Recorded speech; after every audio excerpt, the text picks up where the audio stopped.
Okay, so let's start the class. Turn on video. I think it's more efficient to turn on video so that other people are watching you so that you can concentrate on the class. Okay, so today we discuss several things. So first, homework 1. The homework 1 is assigned last night and due next Friday, I think. Yeah. And I would like to explain something about homework.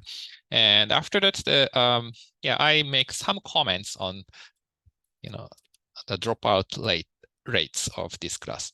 And then we go to chapter 3, remaining part. We study random variables. We study more about random variables and how to use random variables in R. And then we go to chapter 4. Chapter 4, that we study some summary function. That is pretty easy part. And then empirical distribution, hopefully. And if we have time, then we do exercise 4. We continue exercise 4. Okay. Okay, so first, I would like to clarify the several things about homework 1. And homework 1, at first, the submission format is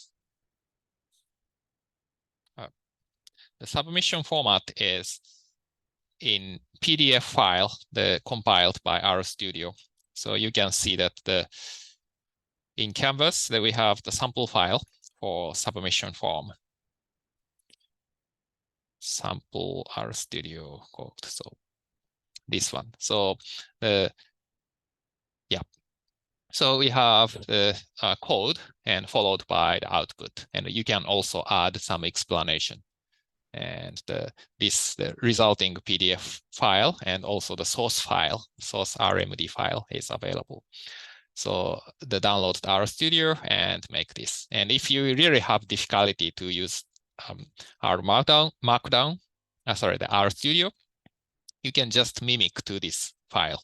But if these outputs are missing or graphs are not included, then I will not grade. Yeah, and okay. Do you have any questions about RStudio submission format? Yeah, so the objective of this course is, to make you as entry-level professional statistician. So just I would like you to make the readable documents for anyone. So of course, I developed questions, so I can read your homework submission, even if it's messy, but that is not my intention. And if someone see your file, then everyone should be able to understand what you did. And yep, and homework.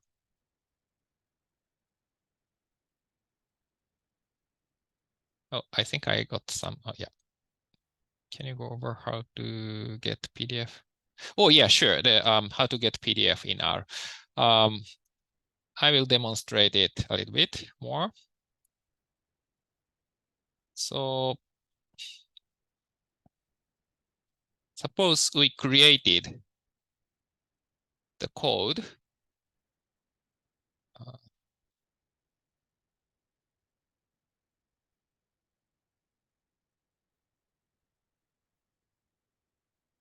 Yeah, so this is the RStudio. And so this is sample file. Then to make a PDF file, you put this knit, and you select knit and knit to PDF. Maybe I will demonstrate it. Then after a few seconds, it takes some time. Usually it's much quicker. So I'm using Zoom, so the computer gets heavier. Then it says we have output file, then we get this. then this is the PDF viewer within RStudio, but you can make this graph. And sometimes you cannot really make a PDF file, but still you can make sorry, I think this bar is very annoying. Sometimes you cannot make PDF file, but you can make the Word file. So you can do this in a similar way. Probably Word file, less trouble. Yeah, so this is the same. So you can submit the Microsoft Word file. That is possible. And also HTML is available. So if you make HTML and convert it into PDF or Word file, then that is also fine. Yep. Okay, that's it. And you also accept a PDF file created from LaTeX. So basically, I would like your submission looks similar to this.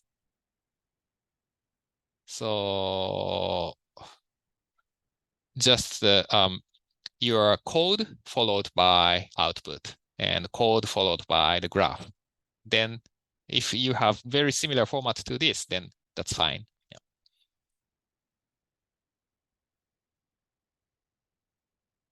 Yeah. And only accepted format is PDF and Microsoft Word. So the final format should be PDF or Word, and it looks like this. It should look like this. So that's the point. And as long as you are successful to install RStudio, using RStudio is, I think, easiest way to go. Okay, and this is homework 1. So the submission should be done in online. And the deadline is here, Friday, September 29th. And this is what I mentioned. And the file has to be less than 2 megabytes and no more than 10 pages. So this is just the maximum. So your work can be much shorter. And the late submission will reduce your score as follows. So if you are late between 0 hour to 24 hours, you will get 10% deduction from the maximum score and your original score. And you are late for more than 72 hours, but less than 96 hours, then you will get only 30% of the score. So I think that it does not make sense to submit more than 1 day late. More than 2 days late, maybe. And there is a possibility that only selected questions are graded. So maybe only 2 of the questions are graded, and I multiply by 2 to get the final score. Yeah. Any questions about guideline? Okay. And we have several questions. So first question asks you to make the growth curve. Growth curve means we have x-axis and we have y-axis. X-axis is time, y-axis is the growth. In this case, maybe chick's weight. So we have growth curve like this or something like that. So we want to have just the one figure which includes all 20 growth curves. Maybe it's easier if I show it by handwritten graphs. So just a moment.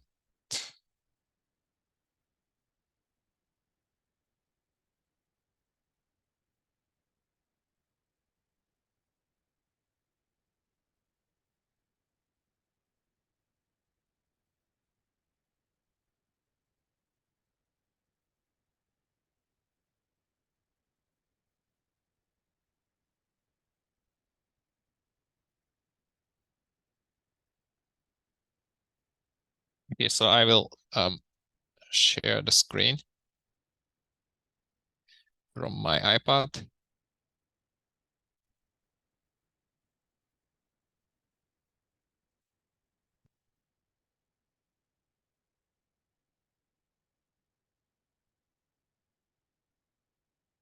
So yeah, so basically in question 1, final answer should be just the one graph, which includes the 20 different figures. So this is time. This is growth, chick's weight.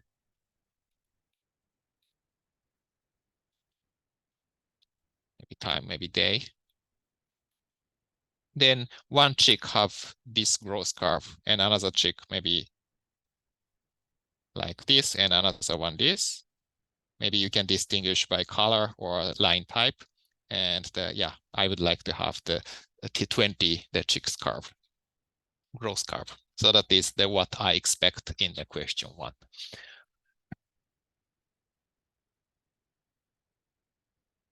And question 2, this is a little bit confusing explanation, but okay, so we have f of x. So I think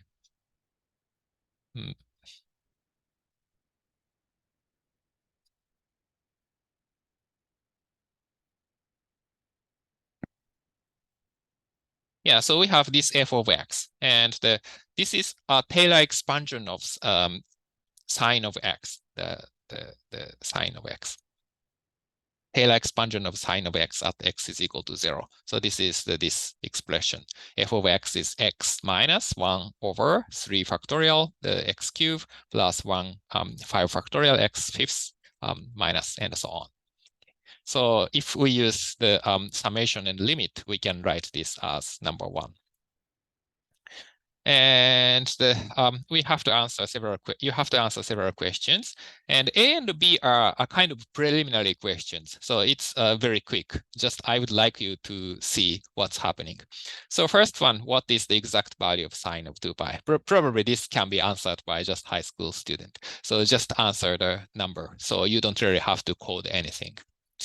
And question B, this approximate sine of 2 pi by finite sum in this expression. So this is infinite sum, but in programming, we cannot really add infinitely many things. It takes infinitely much time. So we can only think about finite sum. So just ignore the limit, and we consider the finite sum k is equal to 1 to n of this term. And then we consider n is equal to 1, then we only have first term. So kind of the first approximation to f of x is just this x.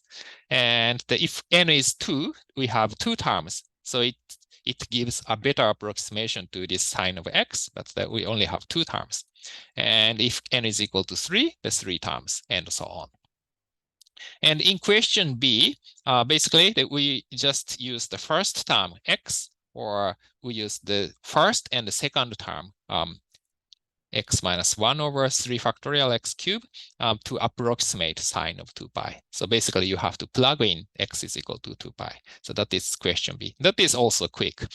And C is the main question of this. So basically we want to increase this number of terms to get more accurate estimate for sine of 2 pi. Of course, we know the sine of 2 pi, but by using Taylor expansion, we want to see how accurate this Taylor expansion is if x is equal to 2 pi. So we increase the number of terms, 1 term, 2 terms, 3 terms, 4 terms, 5 terms, until this approximation is very accurate. So that is the question the C is asking. Yeah. And the third question, let x be the numeric vector with n observations and create a function to resample the n observations out of x with replacement, and then calculate the sample mean for 100 times, then calculate the sample mean for 100 times. So we want to create this function. So input is a vector with several observations, and the output is a numeric vector with 100 sample means. So in this question, your answer is just a function. So you don't really have to plug in any numbers. So you have to show this is the function you created. And question B, actually you can plug in this vector. You have to define this vector of 10 numbers, and you apply the function you created in A. Yeah, then C, we you have to answer the something. What is the estimated standard deviation of the sample mean of X based on B? So it's similar to the quiz due today. And question 4, okay, so I don't explain it in detail, but the, oh, okay, I got some questions. So I got a question. Do you want us to use the actual value of sine of 2 pi to determine the error, or use Lagrange error theorem? You can just use the actual value of sine of 2 pi. You can compare sine of 2 pi and the basically finite sum for f of 2 pi. And another question, do you also want us to set a random seed for question 3? Question 3, you don't have to, yeah. So your answer may not be the same as your friend. If you would like, you can set the random seed, but you don't really have to. Yeah, those are good questions. Okay, and question 4. Question 4 is basically the asking you to recreate the random number table. So I will open the random number table. Homework 1. Actually, today, just 30 minutes ago, I uploaded this figure. So basically, I would like you to replicate this table, but only this portion. So this is random table. So this reads in this way. So for example, the at z is equal to negative 2.57, you know, the negative 2.5 and 7. So negative 2.57, the probability that standard normal random variable is less than that value is 0.00508. So only 0.5%. So I want you to replicate this partial table in R. So that is the question. And of course, you should not type these numbers one by one, and you have to use the R code and use for loop to replicate this table. Yeah, so this highlighted part. So that is question. Tomorrow or today? Sorry? Is the quiz due tomorrow or today? Quiz is due today, and the homework is due Friday next week. Oh, sorry, the quiz is due tomorrow. Sorry, yeah, you're right. You're right. Yeah, quiz is due tomorrow, and the homework. Asking. Yeah, sorry about that. Yeah, yeah. Do you want? I got another question. So, do you want us to approximate the values with random sampling, or do you want us to integrate the probability density function for? Oh, I see. For question 4, use the exact value. So no, so probability density function or other functions. Yeah, no randomization. So in question 4, we want exact value, no simulation.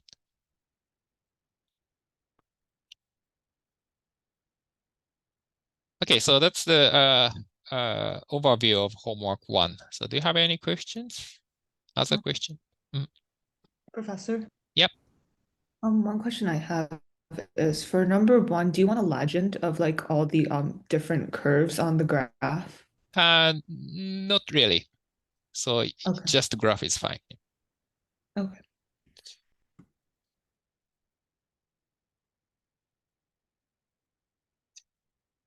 Any other questions? Okay, so I hope at least it's clear what questions ask. Okay, so now we go to the lecture. Oh, and the 5030 is demanding course. So at first, you have to make a presentation at the end. So if your understanding of materials is 60% and you have a vague idea of the class and you cannot write your code by yourself, you cannot pass. And typically maybe 0 to 10%, up to 10% of students that will drop out until midterm 1. After you passed the take-home midterm, I think the most students are successful. So I want to mention that since you have to make your own project, your proficiency in R and statistics that should reach at some certain level to pass the course. But so that's a hard part. But at least this course is very marketable if you want to get a job. So I would say this course is maybe 5 times to 20 times more marketable than other, pure math courses. Okay, so that's it for homework. And I go back to chapter 3.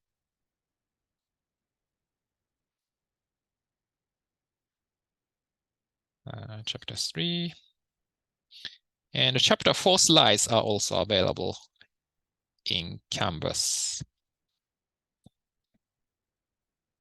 And the last time we studied normal distribution and how to code normal distribution in R. So basically we have 4 functions, the P norm, Q norm, and the D norm and R norm. P norm calculates probability if this X value is given.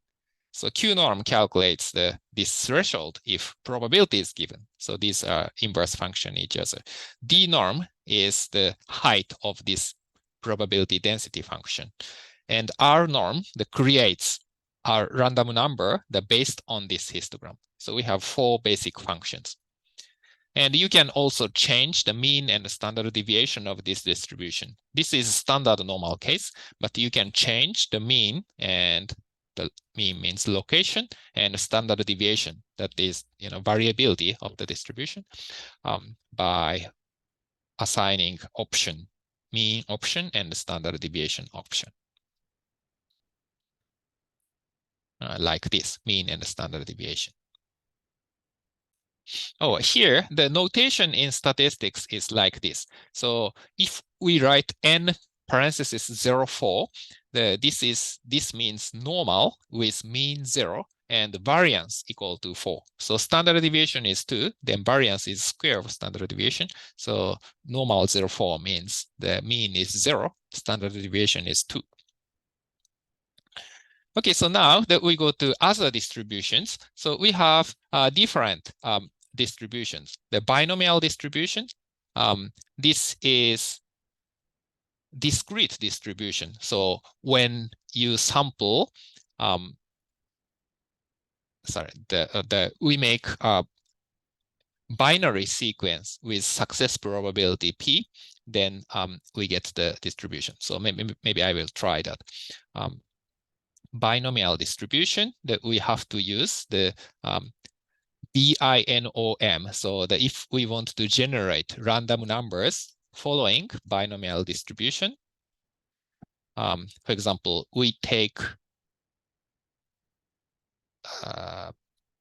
size 10 and the probability 0.7, we get 7, or sometimes 9, or sometimes 7, sometimes maybe 6, and so on.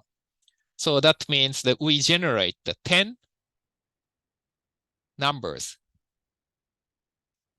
whose value is either 0 or 1, and we take sum of those numbers. So the random number is equal to 1 with probability 0.7, and the 0 with probability 0.3. So that means on average, we have the 7 ones. So if we take summation, that is about 7, sometimes 6, sometimes 9. So that is the binomial distribution. So if we put, for example, 10, it replicates the 10 numbers. So yeah, so 7, 8, 6, 9, and so on. And P norm, Q norm, P binom, Q binom, and d-binom function that also works in the same way. And the next one is the uniform distribution. So uniform distribution is continuous distribution. So if you specify minimum and maximum, you can generate uniform random variable UNIF. So 10, and for example, minimum is 0 and maximum is maybe 10, or maybe 100, then we get these 10 numbers. So if you make a histogram of maybe 1,000 random numbers from 0 to 100, you can get this histogram. So you can see the observations are almost uniformly distributed from 0 to 100. So this is the continuous uniform distribution. So still we have some noise, but if we make this number larger, maybe 10,000 or 100,000, then it's more flat distribution from 0 to 100. Normal distribution that we have already studied. And chi-square distribution, we have to set the degrees of freedom. For example, that we can get the R-chi-sq distribution, and the degrees of freedom is equal to 4. We get this kind of right-skewed distribution. So this is, for example, this can be used to model maybe the income of the people. So most people have moderate or low income, but a small number of people have extremely high income. So that is similar to this chi-square distribution. We will study this later in this chapter. And the t distribution. T distribution is a kind of similar distribution to normal distribution, and we have to specify degrees of freedom. And we can use t as an R function. So for example, RT and df, for example, 3, that we can make this histogram. Maybe we have maybe 100,000. Maybe we can set the more detailed breakpoints. Maybe just 1,000, maybe 10,000 observations, and breakpoints from maybe negative 50 to maybe 50. Then we can get this. And you can see that this histogram is similar to normal distribution, but you can see some observations are really, have extremely large values or extremely small values. So we have a kind of heavier tailed distribution than normal. The mostly similar to normal, but the heavier distribution than, having heavier tails than normal distribution. And actually, if degrees of freedom gets larger, for example, 100, then it approaches to normal distribution. Yeah. Actually, it ranges only from -5 to 5. Yeah. So actually, the t distribution with degrees of freedom infinity is the same as normal distribution. Almost we cannot distinguish those two if df is larger than 30. And F distribution has 2 degrees of freedom. So it's often used in statistical test. And we have 2 degrees of freedom. So like df1 is 2, df2 is 3, or something like that. Then this distribution, this doesn't look good. So maybe df2, maybe we make it larger. df1, df2.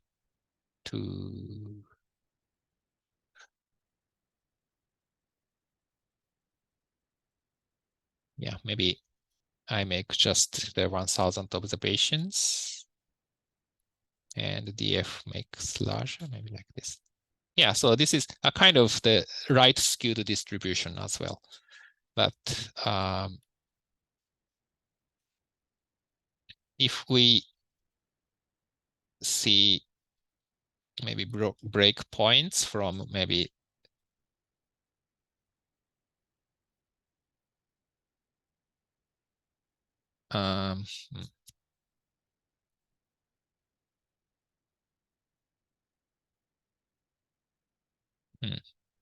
Yeah, so kind of this distribution. So F distribution, sometimes the peak at non-zero. So this one is monotone decreasing histogram, but sometimes we have this kind of shape.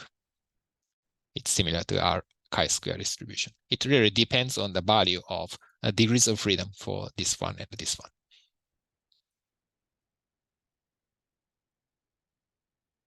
And exponential distribution, that is a special case of chi-square distribution, and also gamma distribution, that is more generalized version. So it includes the both exponential and the chi-square, more general shape.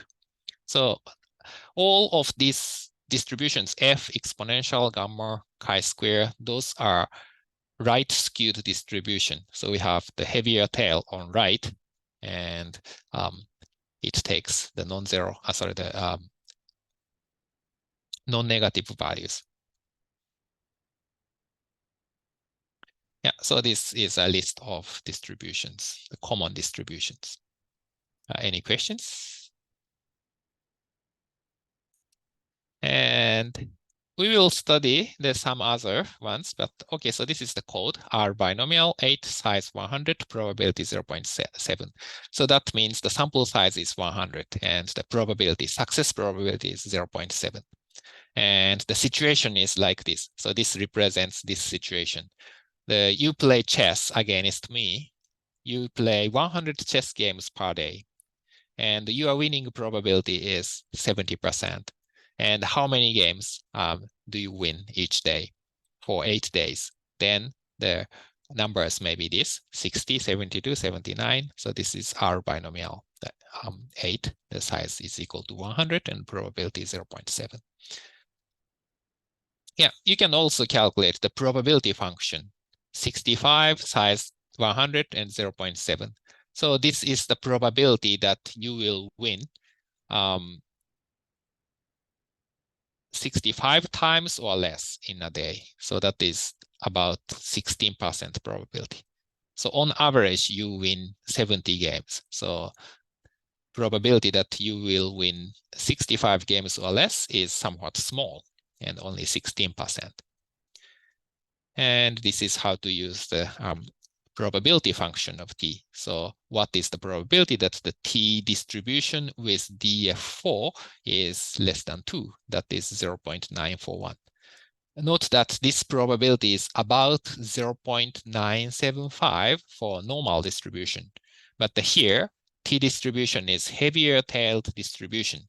So this is basically probability except for the right tail. So that probability is smaller. So that means the right tail has higher probability than standard normal distribution. Yeah, so the t distribution is basically similar to standard normal distribution. Actually, it does not have the variance equal to 1, but it's comparable in the sense that the df gets larger. This converges to standard normal distribution. Any questions so far? And in the rest of this chapter, we will study several random variables. The one is chi-square distribution, and the other, another is t distribution, and the other is f distribution.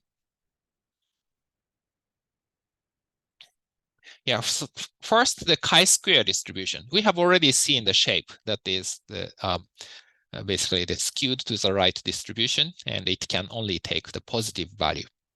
And chi-square distribution with degrees of freedom n is generated by this formula. So here, chi-square n, and the right-hand side is all standard normal distribution, x1, standard normal random variables, x1 to xn. So chi-square random variable is generated by these n standard normal and independent random variables. So if you have, for example, 3 standard normal random numbers, then we take square of those and take summation.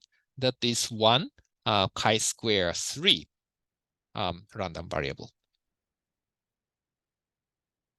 So this is the definition of chi-square random variable. Why we define this? This right-hand side is a kind of similar to the definition of variance. To calculate variance, we take the summation of something square, random variable square. And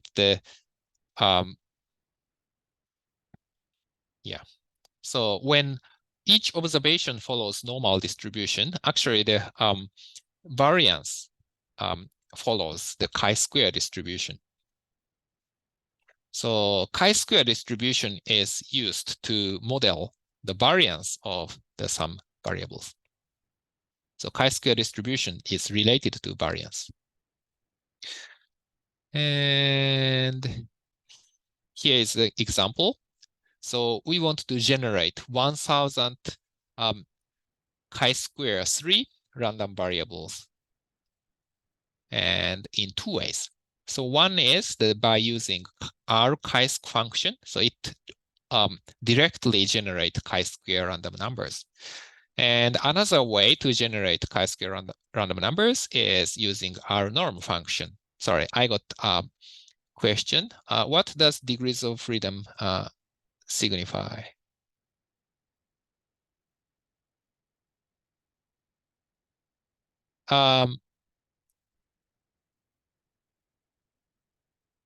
Yeah, so the degrees of freedom is here, n. So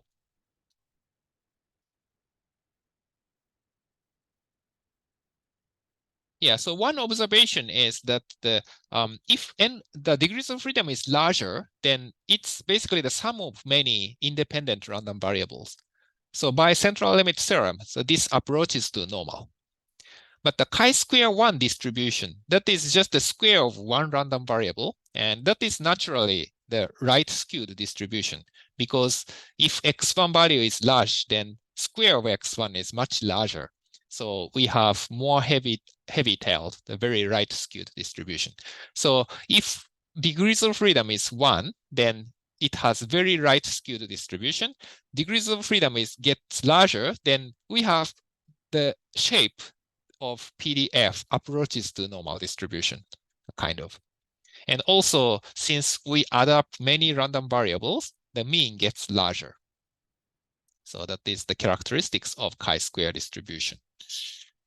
Maybe I should show maybe the Wikipedia page to show the difference in chi-square distribution. Just a moment.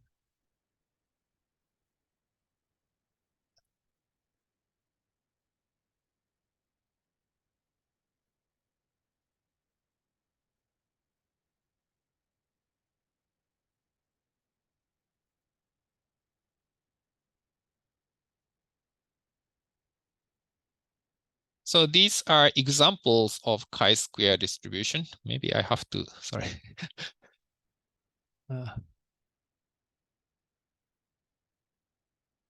Yeah, so this is some examples of chi-square distribution, and the degrees of freedom is 1 for this, the yellow graph, and the degrees of freedom 2, this becomes this graph. So we have difference. Degrees of freedom 1, actually this PDF converges, diverges to infinity at x is equal to 0. The chi-square distribution of the k is equal to 2. They're still monotone decreasing, but still it starts at 0.5. And k is equal to 3 and larger, we have this kind of the right skewed distribution with non-trivial, the mode. And k is equal to 4, this one. And k is equal to 6 here, and k is equal to 9 here. So it shifts to the right because we add more squared the normal random variables. And you can see this red one, if you continue this graph, then you can see it's a kind of mound-shaped distribution. Still, it's skewed to the right, but yeah, that is the overall shape of chi-square distribution. Sorry, I think I have to share the screen. Yeah, that's a good question. So we want to generate chi-square random numbers in two ways and compare the mean and the standard deviations. Okay, so first way, we can use R chi-square random variable, and we generate 1000 random numbers, and degrees of freedom is 3. And the second way that we generate basically the 3 random numbers, standard normal random numbers, and we take sum of those squares. So x1 square plus x2 square plus x3 square. But we want to generate 1,000 of those. So we generate 1,000 random numbers each time. And just component-wise, that we take square and take summation. Then C2 is basically resulting 1,000 random numbers. And I put the statistics here. This is mean, and this is standard deviation for C1, and mean and standard deviation for C2. So yeah, so mean is actually similar, slightly different, but and the standard deviation is also 2.48 and 2.34, so kind of similar. Then we make a histogram of those two, and the figure is here. So yeah, we have similar graph. So this is the chi-square distribution, basically. By the first way, using our chi-sq function and using our norm function 3 times.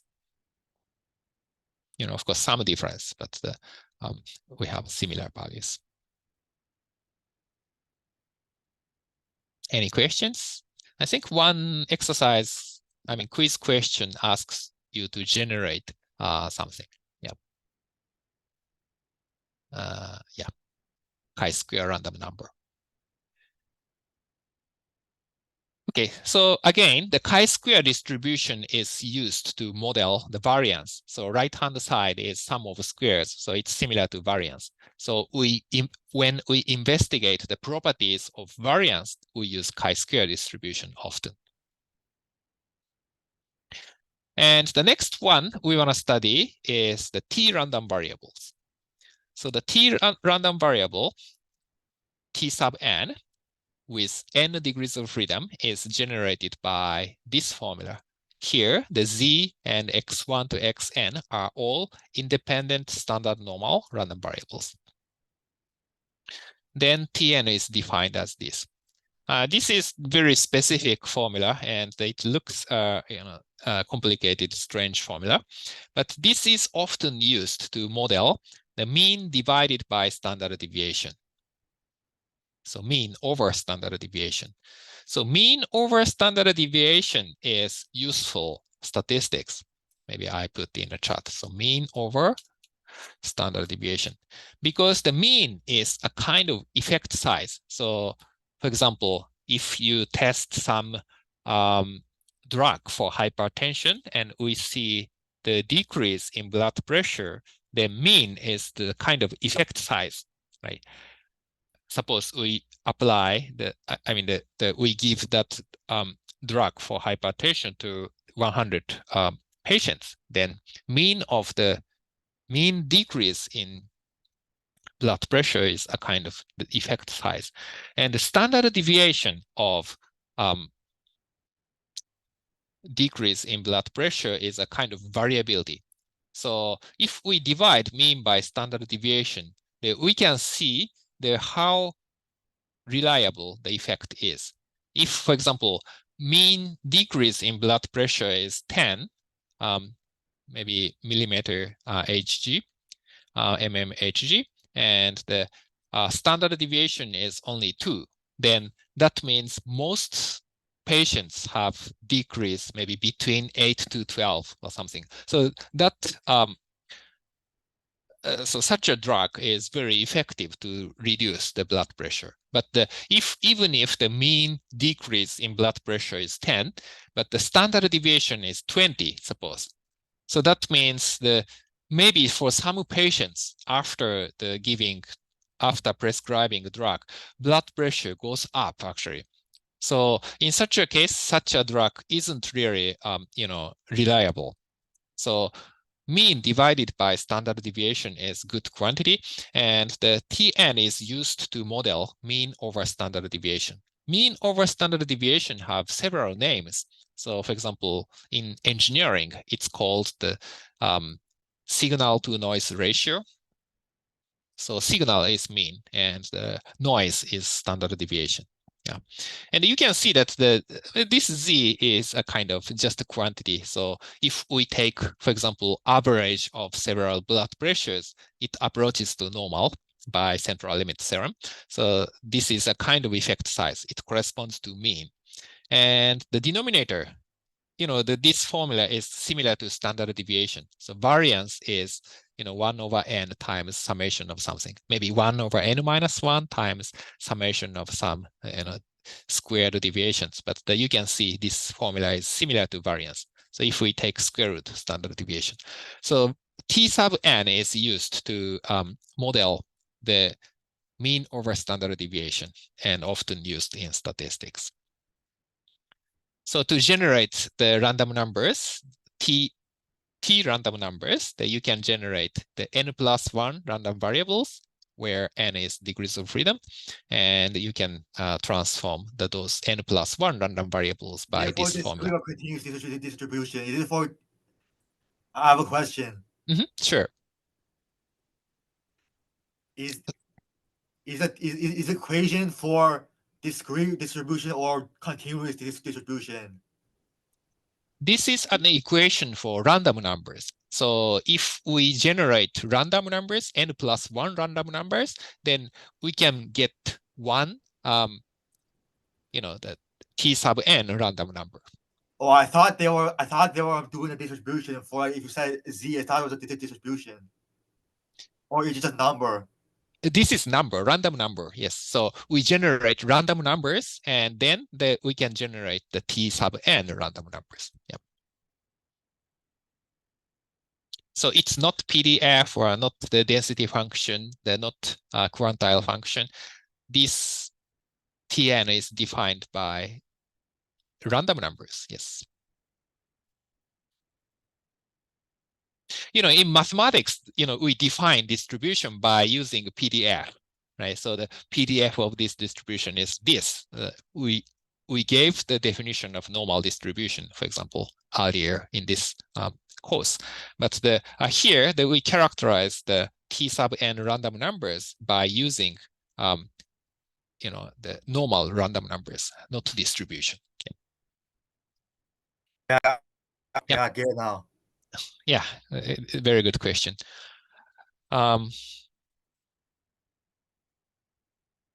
Yes. So the idea is, in probability theory class that we described the distribution as a function, but here we are using the statistical software, so we can generate random numbers. So we understand random variables by using random numbers. Yeah. Okay, and for t distribution is symmetric and has heavier tails when n is smaller. So t distribution with df1 has heaviest tail. 2 also very heavy tailed, and 3 and 4 gradually tail gets lighter, and n goes to infinity, t distribution gets normal. Actually, the t distribution with df1 and df2 do not even have variance. The variance is the second moment.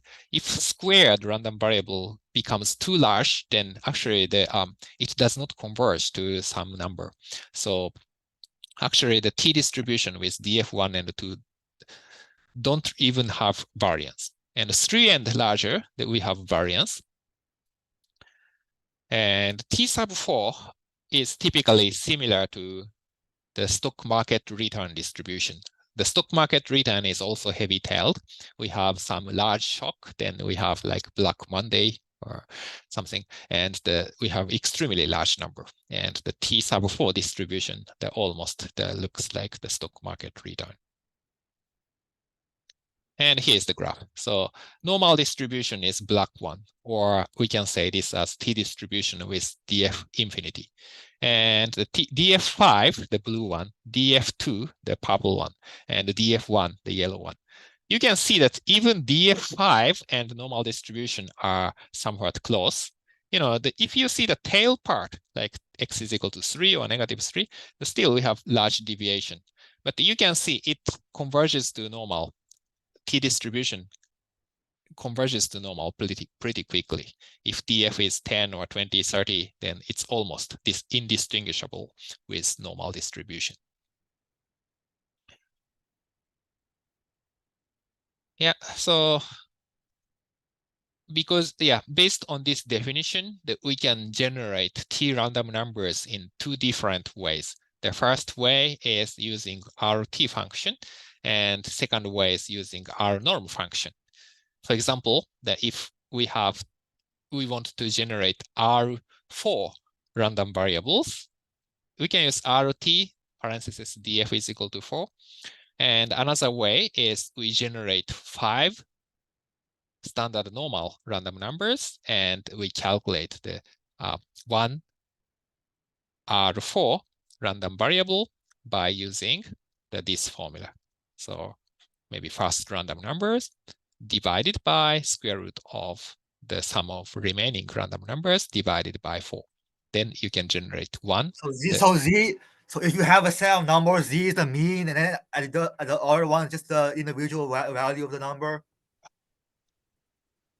Here, the procedure is just you generate 5 standard random numbers, and one of them should be numerator, and the other 4 should be used to calculate the denominator.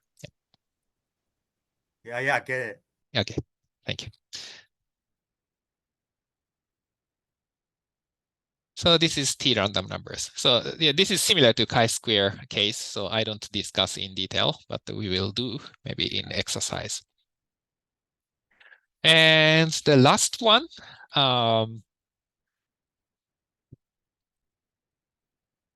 is F random variable. So F random variable is also very important in statistics. And the definition of F random variable is given by this. So F random variable has 2 parameters, 2 degrees of freedom. So one is df1. This is called numerator degrees of freedom. And the df2 is called the denominator degrees of freedom. And the F random number is defined by 2 chi-square random numbers. So first one should have degrees of freedom m, and the second one should have degrees of freedom n.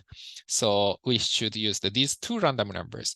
And the definition is actually the chi-square m2 divided by m over chi-square n divided by n. And just that we make the expectation of numerator equal to 1, and the expectation of denominator equals to 1 as well. So because the chi-square m random numbers is sum of m different squared random numbers, so actually that expectation is m.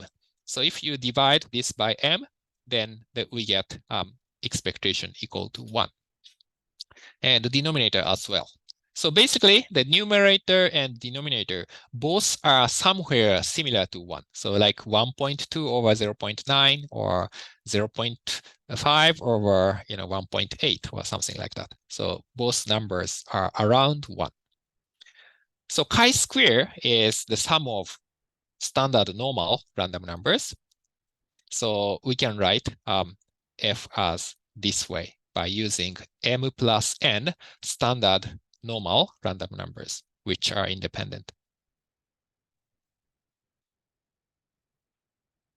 Yeah, so for example, F distribution with df5 and 4, if we have 9 standard normal random numbers, we can make 1 F random number. And where F is used, actually the F is used to compare the 2 variances.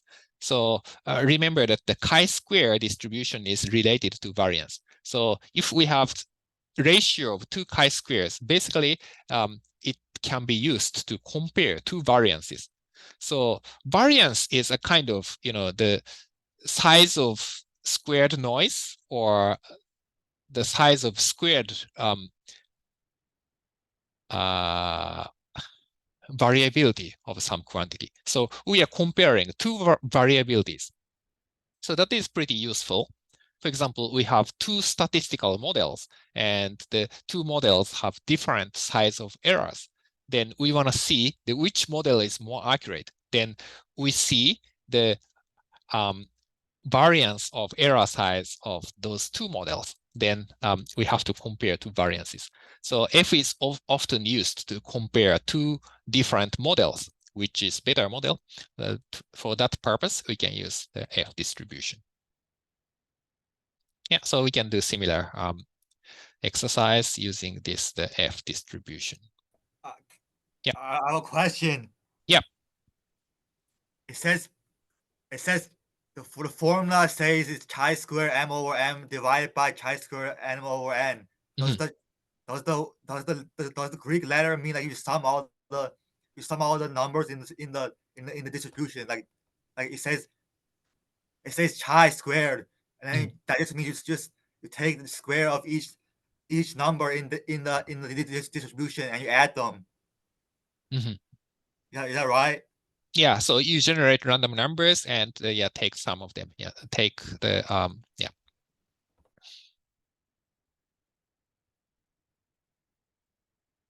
You're right.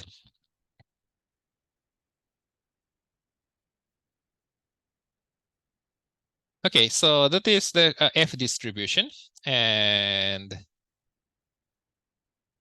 yeah, some other relationship between random numbers that you can see the Cassela-Burgers, the statistical inference, the page 627. This is very famous page. Maybe I don't have.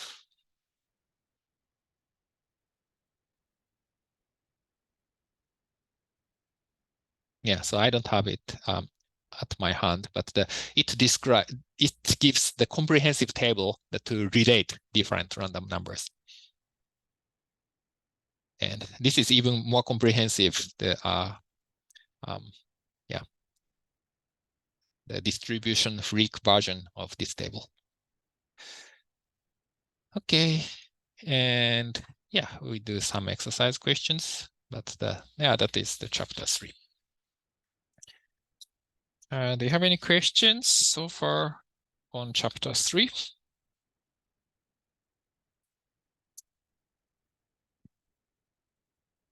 Yeah, I think I don't really have much time for exercise today, so I want to continue to chapter 4 if you don't have questions.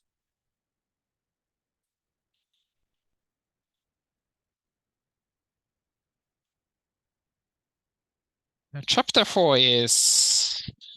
includes several different topics. So about distribution, descriptive statistics, and some graphics.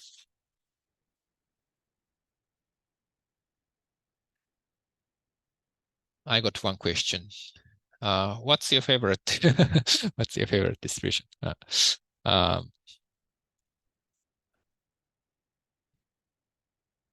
Maybe I should say normal distribution. So you will receive emails from my Gmail account, and my email account is the seikibunpu@gmail.com, and the seikibunpu means normal distribution.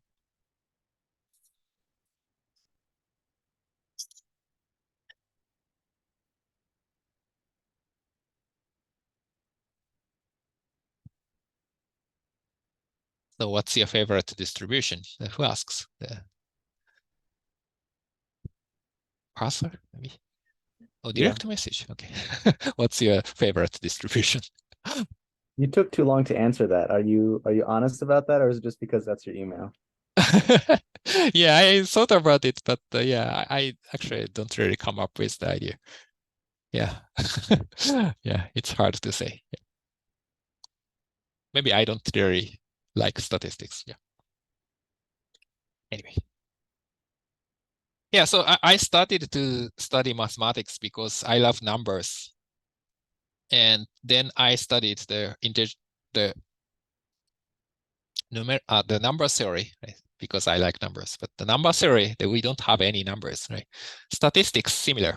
If we are doing applied statistics, we are dealing with many numbers.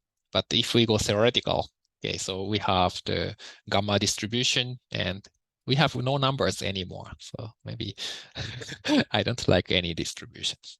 Maybe. So you miss the numbers. Sorry, the favorite numbers, sorry? Oh, you missed the numbers? Yeah, From- yeah. Yeah, always I like numbers. Yeah, when I was elementary school kid, then I liked the sumo wrestling, and sports have many statistics. And every day, I use my note. At that time, we don't even have PCs, and I just make a database for sumo wrestlers. Yeah, just what's the pattern of wins and loss and some streak, and yeah. Can you show us the data? Make it a homework assignment or something? Yeah. Certainly, I'm thinking to give some homework to collect some data, maybe show some data. Yeah, I will do that. I was thinking about the sumo wrestling data that you collected. Oh, And then sumo wrestling data collected. I think, I don't know, I have already thrown away. Yeah, I spent so much time to compile it, but I think it's no longer available. Yeah, actually, I'm still collecting some sumo wrestling data. But yeah, I think it's a little bit complicated data to deal with. Yeah. Yeah. Anyway, yeah. Okay, yeah, that's a good conversation. And go to chapter 4. And chapter 4 is some miscellaneous contents. And the first one, if you want to get some data, are default data sets. You can see this website to see all default data sets in R. It's useful to make examples for classes. And first, we discussed the summary functions in R. The summary function summarizes the data set. So this is actually the fake data set. This is the mortgage data set. This is financial institution, and this is the mortgage interest rate, and this is the year to maturity. If 30-year mortgage, that is 30 years. And amount is the amount borrowed. And this is the $100,000 and so on. And if you use a summary function, then you can get this table. So it's useful to count the number of observations by institution. We have 3 people that borrowed from Bank of America. And actually, there is one question to use the summary function for today's quiz. And we get, if the variable is continuous, the summary function gives us this table, the minimum value, maximum value, and the first quartile, third quartile, median, and mean. So for example, median of these 7 numbers is 5.1. You can see this is the 4th smallest number out of these 7. And year to maturity, the median 15, and so on. Maximum is 30. And amount, this minimum to maximum. Yeah. Sorry, no more stories about summary function. Yeah, and another way to summarize data is to use the graphics, especially if you want to see the distribution of some variable. Histogram is one way to describe it. And yeah, histogram. Basically, we want to make this histogram. And sometimes we want to have the smaller increments to make these bins. Especially if we have more observations, then we want to have smaller increments to see more detailed histogram. So this increment is 1 in this figure. Higher increment corresponds to higher resolution of the graph in resolution in terms of the size of cells. And the histogram, okay, so this is original data. This is actually the R random variables with DF5, degrees of freedom 5, and 1,000 random numbers. And the simple way to make a histogram is this one, histogram. And sorry, maybe I have to show all histogram. So this is just the default R histogram. And next one, it's similar, but the increment of the bins are 0.5. So it's more detailed graph. Of course, these values get smaller at maximum of 200. In the previous graph, the maximum is about 300, right? Yeah, because we have more bins, so each bin should be lower. And the histogram is data version of probability density function. So probability density function is a kind of the theoretical, the limit of this histogram. So actually it should continue to -6 to maybe +6, but basically histogram approaches to this distribution if the size is larger. But this, for density function, the area under the curve, area of this total histogram should be 1. So we use the density here. Maybe I wrote the relative frequency, but I should say density for histogram. Yeah, so density histogram. And how to draw these figures, that is in this page. So we are having a little more complicated codes here, even one just for histogram. So at first we change the increments, so breakpoints. So breakpoints is given by one vector b, and that is specified by this way. So breaks is equal to b, and b is a sequence from some number to some number. And an important thing is this breakpoints includes all observations. So actually this RT ranges from maybe -6 to +6. So we have to make sure that the first breakpoint is -6 or less, and the last breakpoint, the largest breakpoint, should be the larger than the the 5 or 6. Yeah. So for that purpose, I use the floor, or sorry, the minimum of RT and maximum of RT to define the range. But usually we want to make this number as the integer or some good number, such as the 0.5 or something. We don't want to have the starting number as 0.432. So so for that purpose, I take the floor. So if minimum is -2.52, floor of this is -3. So integer which is smaller than -2.52. And also ceiling.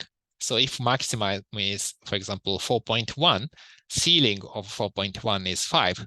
So we want to just have an integer number. Then we can make a histogram. So B is a vector and which defines breakpoints. Then we can make a histogram. Then we get the histogram I see in figure 2. So in this case, I think minimum is around -5.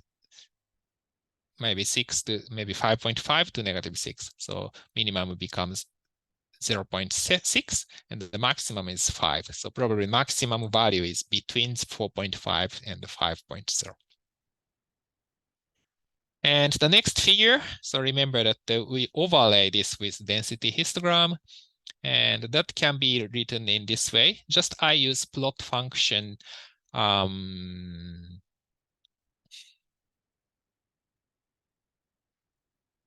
Sorry. Actually, I overlay with the figure 2. So I add another. Oh, sorry. Yeah. So basically, the first histogram is the same as the figure 2. Just I removed some X label and Y label, but basically this is the same as histogram this. And I specify the height, maybe range for Y-axis from 0 to 0.5. Then we overlay the graph by specifying parameter nu is equal to t. So we overlay the graph. Then we want to overlay the PDF. So basically, the PDF is given by x and f of x, right? So if we draw the line graph of x, f of x, we can draw the histogram. So at first, we prepare the x values. Actually, I made a mistake to make this range from -2 to +2, but I think that should be maybe -6 to +6 or something. And plot x and the PDF of x. PDF of x is the dt x df5, because we are drawing the histogram for drawing the PDF for t distribution with df5. And we have to specify the same range as histogram in this way. And we have to specify the same range for y. Then this is line graph, so type is equal to L. Then X label, then we just make it blank, and the Y label, maybe we should say density. So density, not relative frequency, but the density. Then finally, then we finish the graph. Actually, this does not really work for anything, but if you create the next figure without this, then we have trouble. So just that we made the parameter as a default value, not to overlay the next graph.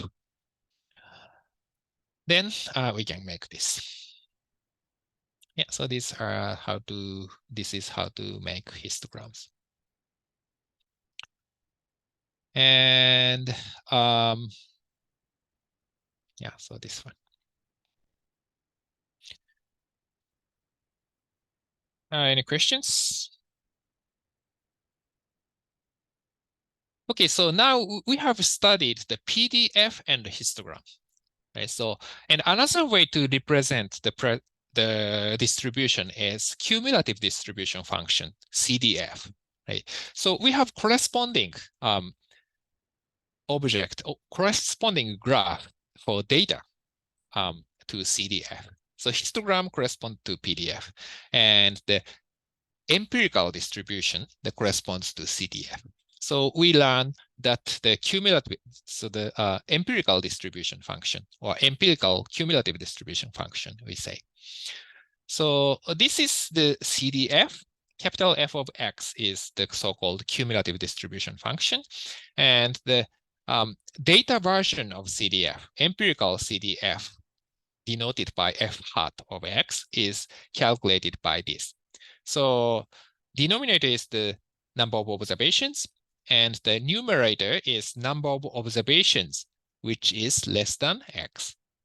So this is basically the empirical, the probability of observation. Is it only for discrete? Sorry? Is that only for discrete, or is it for continuous too? Both discrete and continuous. Yeah, that's a good point. Yeah, both discrete and continuous. Then how would you do it if it's continuous? I mean, how would you? Yeah, that's a good point. That's a good point. So I will see you will see in the example. Yes, the continuous one, it's slightly complicated, but you can do that. Yeah. Okay, so I will explain that. So we have 4 numbers, suppose only 4 numbers. The n is equal to 4. Then, okay, so so if x is actually less than -1, the always f hat of x is equal to 0. So think about f hat of -2. Okay, f hat of -2. So that is the proportion of observations less than -2, but the no observation is less than -2, right? So this is 0 over 4, I would say. And actually that number is, so that is true for any number less than -2. For example, -1.8 or negative square root of 2, -2.1. For any number, we can define f hat of x is equal to 0. So that is because, yeah, we can define f hat of x for even continuous case. Yeah. And the next one, so if x is between -1 and 0.1, for example, suppose x is -0.5, then one observation is less than -0.5. So 1 over 4 observations is less than -0.4. So we can say f hat of -0.5 is 1/4, 1 over 4. and so on. So actually the graph of this becomes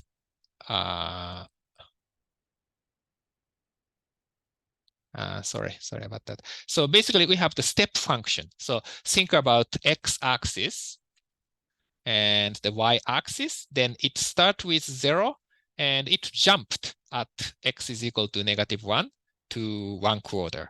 Then it becomes flat until x is equal to 0.1. And if x is equal to 0.1, it jumps to 1/2, the 2/4. Then up to, and between 0.1 and 0.5, the f hat of x is flat. Then it jumps again at x is equal to 0.5 to 3/4. Then finally it jumps to 1. So we have basically the 4 steps. It likes the stairs with 4 steps. So that is the shape of f hat of x. Sorry, maybe I will continue this next time, but I would like to just check the attendance at last.